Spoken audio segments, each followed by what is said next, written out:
What is up, everybody? It's Reverse here today, and we're gonna talk about these developers saying competition will not be worsened. They will not be complacent, even if these Xbox rumors are true.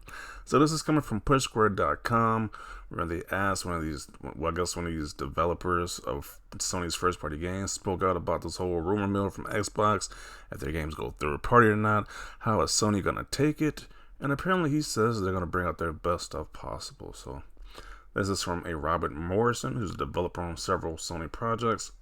He says there's an understandable concern by some that a perceived lack of competition could degrade quality of releases.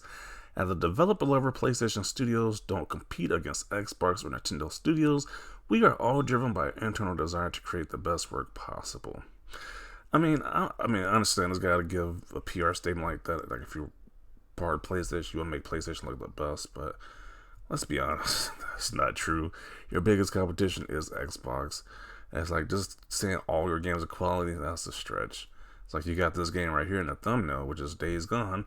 That game getting the sequel because that game wasn't quality enough to land a sequel, so buggy on launch. That game was not the pinnacle of quality right here, so that statement just ain't true.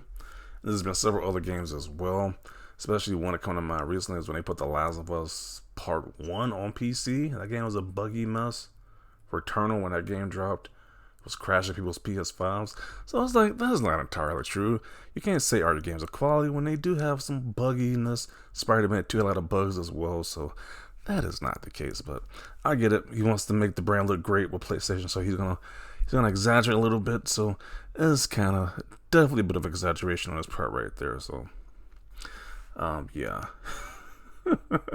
It's just the smugness, like you don't compete with Nintendo or Xbox. That's laughable. I was like, you definitely follow what Xbox does very closely. They know what they're doing. And they definitely see Xbox as competition.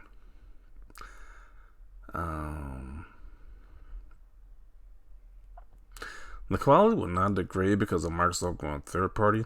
It might degrade because by Sony's desire to not risk hundreds of millions on a game that is a new IP. With no competitors, Sony could do whatever they want, raise game price to $100, raise sell prices, less innovation by having to match competitors' offerings. We wouldn't have trophies if it wasn't for achievements. Facts. That is kind of true. They wouldn't have made that trophy system that you consider Microsoft competition. So wouldn't have PS Plus extras and premium if it wasn't for Game Pass. Very true. Wouldn't have PlayStation Stars if it was for Microsoft Rewards. Another truth right there. So yeah, it does kind of make a point. It's like Sony has made these recent decisions because of Microsoft in the past decade. So, they kind of need Microsoft to bring the competition. Microsoft is being very lackadaisical and very lazy, then they won't bring the competition. It's going to be a lazy Sony once again. I appreciate you calling out the competition entertainment faces every moment of its existence. It's not just against explicit market rivals, it's competition across literally every other thing you could do with your time. Okay?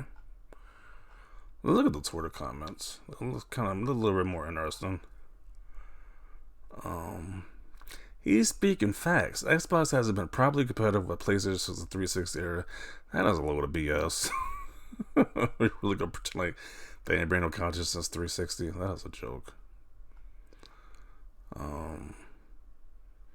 Half of Sony's first-party games this gen have been remakes and remasters, and director's cuts of games already playable on PS5. What bigger sign of complacency do you need than this? It's true, there are no Xbox games that can compare to PlayStation games. That's why people were begging for Starfield and games like Indiana Jones that come to PlayStation. I don't think that's true because they definitely wanted those games to be on PlayStation. If their games just weren't comparable, then they wouldn't be begging. But their fan base was begging for those exclusives to come on PlayStation, so that doesn't make sense right there. All developers are like this. This applies to just about every studio, Sony owned or not. They want to create the best possible work of art. If the publisher/platform holders, you want to know how it's a load of BS? I think about it. The Last of Us Part 2. They barely did anything with that game and charged people a full $70 or made you pay for a $10 upgrade. They obviously didn't want to do the best work possible if they call it like a remaster for Last of Us Part 2. That was one of the most laziest things I've ever seen. So that is not entirely true. And also, they wouldn't have canceled factions. They just want to make the best project ever. That's not true at all either. So there you go. I'm not worried about the devs taking advantage of this. I am worried about the suits doing that. Yeah, developers might want to put their heart on work into it, their blood, sweat, and tears into it. But the publishers, the suits, just want to say, hey, bring this project out about this time period. If you got a crunch or whatever, just bring it out. So, yeah, the suits could definitely change that situation right there. The devs don't make the corporate decisions. That's very true. The devs drive one matter. PlayStation doesn't need to invest as much because there's less competition. Quality games, also known as third-person action games. Yeah, Sony loves that template, the third-party action game, and they love that template right there. Days Gone 2, we won't see that. They canceled that idea right there, which I would love to see Days Gone 2 as well, but Sony didn't want to greenlight that. They greenlighted the Last of Us remake instead, which is a big slap in the face to PlayStation fans right there.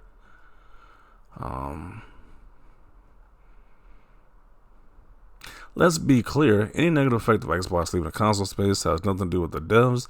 It's the suits and ties in Sony's front office. If they can cut costs / investment without consequence, they absolutely will.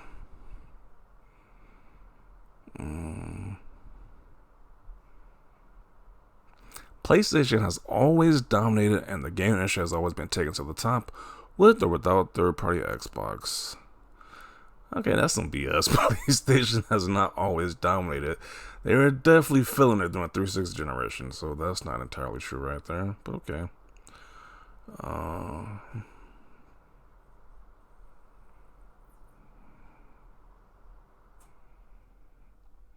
I'm just happy I'll never see the pony and the Xbox kids fighting again. We can say that, but we don't really know the rumors right now. It's like the rumors could not be that bad, and people are still gonna be back to the console war thing. Who knows?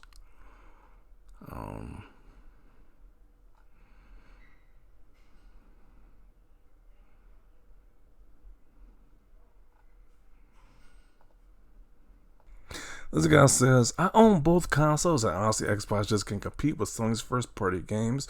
Well, I own both consoles, and I say it's the complete opposite. I think Sony just can't compete with what Xbox has coming up, but everybody has their own opinion. Sony will follow Microsoft just like they did with Day and Date on PC. It's about making money, and if this makes Microsoft more money, what is Sony going to do? Not make more money? Yeah. I think if this is true, the worst case scenario, where Microsoft just brings all their games to PlayStation, people think PlayStation is going to do the same thing. Is very foolish because their games cost the same as Microsoft's games do. And I think they're going to follow suit. So, people want to say that won't happen, but I kind of think that will happen for Sony as well. They're going to follow suit like they usually do what Microsoft does. Like, I think they're going to follow suit with this idea as well, if that happens to be the case with these rumors. So,